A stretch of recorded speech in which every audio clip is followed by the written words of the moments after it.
جی السلام علیکم ورحمۃ اللہ وبرکاتہ۔ محترم بھائی نے لکھا جی سوال یہ ہے کہ حدیث یا نبی صلی اللہ علیہ وسلم نے فرمایا دعا عبادت کا مغز ہے، کس کتاب میں آتی ہے؟ حوالہ اور تحقیق کر دیں۔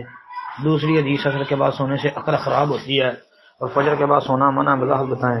محترم بھائی بات یہ ہے کہ یہ جو حدیث ہے کہ دعا عبادت کا مغز ہے، یہ سنن ترمذی کے اندر 3371 نمبر پر دیکھ لیں، الدعاء مخ العبادہ، کہ دعا عبادت کا مغز ہے، لیکن یہ روایت سندن ثابت نہیں ہے جی۔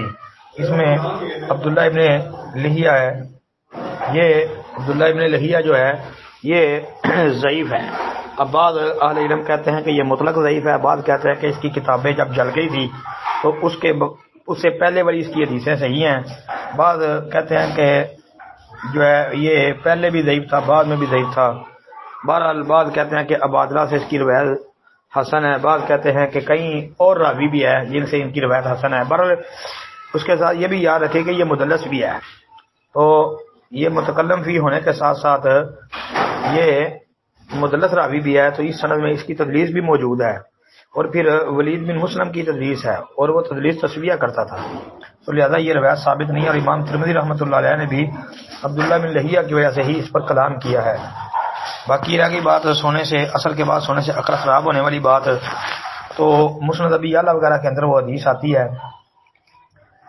جس میں یہ ہے کہ من نام بعد العصر فاختلس عقلہ فلا یلومن الا نفسہ، کہ جو بندہ عصر کے بعد سو گیا اور اس کی عقل خراب ہو گئی، یعنی دماغ اس کا معاف ہو گیا، تو وہ اپنے آپ کو ہی ملامت کرے۔